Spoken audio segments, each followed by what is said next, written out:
پاکستان کے عسکری حلقوں میں ایک بڑا اور غیر معمولی فیصلہ سامنے آیا ہے۔ فوجی عدالت نے سابق intelligence chief lieutenant general retired Faiz Hameed کو 14 سال قید بامشقت کی سزا سنائی ہے۔ یہ فیصلہ 15 ماہ تک جاری رہنے والی سماعت کے بعد دیا گیا، جس میں مختلف الزامات پر تفصیل سے شواہد پیش کیے گئے۔ عدالت کے مطابق فیصلے کی بنیادی وجہ یہ تھی کہ فیض حمید کے خلاف 4 بڑے سنگین الزامات ثابت ہوئے۔ پہلے الزام کے مطابق وہ اپنی فوجی ذمہ داریوں کے دوران سیاسی معاملات میں غیر قانونی طور پر مداخلت کرتے رہے۔ دوسرے الزام کے مطابق انہوں نے آفیشل سیکرٹس ایکٹ کی خلاف ورزی کی اور حساس سرکاری معلومات کا غلط استعمال کیا۔ تیسرا الزام اختیارات اور سرکاری وسائل کے ناجائز استعمال سے متعلق، جبکہ چوتھے الزام میں کہا گیا کہ ان کے اقدامات سے ریاستی اداروں اور افراد کو نقصان پہنچا۔ فیض حمید پاکستان آرمی میں 3 دہائیوں سے زائد عرصے تک خدمات انجام دیتے رہے۔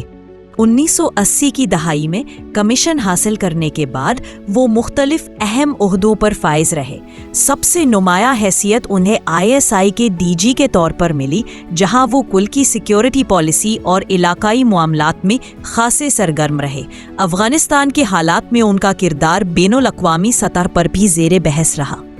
ریٹائرمنٹ کے بعد ان کے خلاف مختلف نوعیت کے الزامات سامنے آئے، جن کی بنیاد پر ان کا فوجی ٹرائل شروع ہوا۔ مقدمہ تقریباً 1.5 سال جاری رہا، جس کے دوران شواہد اکٹھے کیے گئے، گواہوں کے بیانات قلم بند ہوئے اور قانونی نکات پر تفصیلی بحث کی گئی۔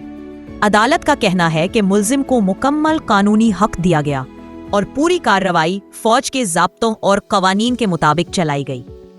عدالت کے فیصلے کے مطابق اب 14 سال قید کی سزا فوری طور پر نافذ ہو چکی ہے۔